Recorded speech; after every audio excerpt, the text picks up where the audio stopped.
मित्रों, कई लोग ऐसे होते हैं जिनके विवाह के संबंध के कई सारे प्रश्न होते हैं। उनका विवाह नहीं हो रहा है, काफ़ी समय बीत जाते हैं, विवाह का योग नहीं बनता है। रिश्ते आते हैं लेकिन पूरी बात नहीं बन पाती है। कुछ न कुछ कारण हो जाता है। कुछ लोगों के साथ ये होता है कि विवाह होता है लेकिन विवाह का सुख वो नहीं प्राप्त कर पाते हैं। यानी कुछ ही समय में उनका डिवोर्स हो जाता है, कोई कारण बन जाता है।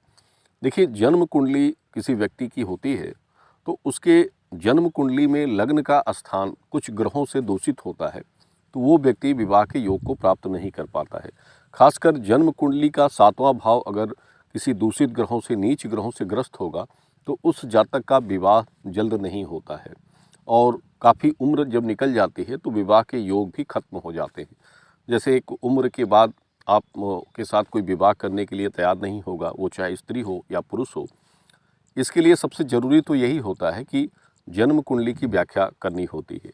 खासकर इसमें बाधा पहुंचाने वाले जो ग्रह होते हैं, जैसे राहु हो गए, केतु हो गए, शनि हो गए, इनका स्थान अगर उचित नहीं होगा तो उस जातक के विवाह का योग नहीं बन पाता है और उसमें बाधाएं कुछ न कुछ कारण आपके बन जाते हैं।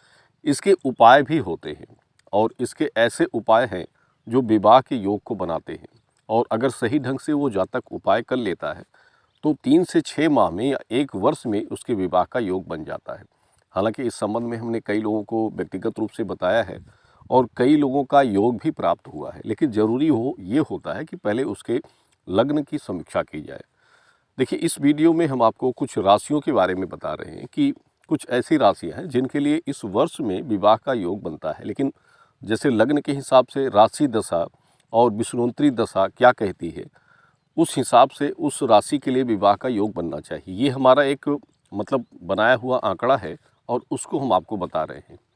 देखिए, इसमें पहली राशि मेष होगी। मेष राशि वालों के लिए लग्न उत्तम है और जहाँ तक है कि इस वर्ष के अप्रैल से लेकर नवंबर तक इनके विवाह का योग बनना चाहिए। इसके बाद वृषभ राशि है। वृषभ राशि वालों के लिए भी यही समय निश्चित रूप से विवाह के योग के लिए उत्तम बनता है।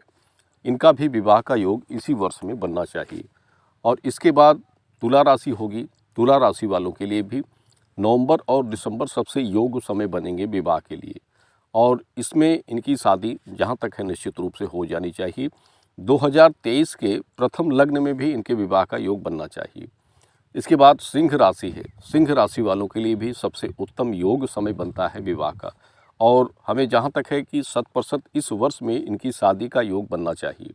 इनको अच्छी सुंदर कन्या की प्राप्ति या सुंदर वर की प्राप्ति के योग भी अच्छे बनेंगे। इसके बाद मीन राशि है और धनु राशि है। इनके लिए भी विवाह का योग उत्तम बनता है और इनको भी इसी वर्ष के अप्रैल, मई और जून में विवाह का योग निश्चित रूप से होना चाहिए। यानी इस आने वाले 3-4 महीनों में इनके विवाह का योग निश्चित रूप से बनता है और इनकी भी शादी जहाँ तक है हो जाएगी। तो ये कुछ ऐसी राशियां हैं जिनके लिए लग्न का स्थान जो है एक विषुवंतरी दशा के हिसाब से उत्तम बन रहा है और विवाह के योग के चांस इसके लिए अच्छे हैं। हालांकि जैसे हमने बताया कि जैसे लग्न की कुंडली देखी जाती है तो विषुवंतरी दशा के हिसाब से जब शुक्र और चंद्र की दशा अच्छी जिस वर्ष में हो जाती है तो उस वर्ष में उस जातक का विवाह हो जाता है। कोई दोष बाधा अगर होती है तो उसका उपाय अगर आप कर लेते हैं तो 101% है कि अगर आपकी उम्र 40 वर्ष हो गई है फिर भी आपके विवाह का योग बन जाएगा।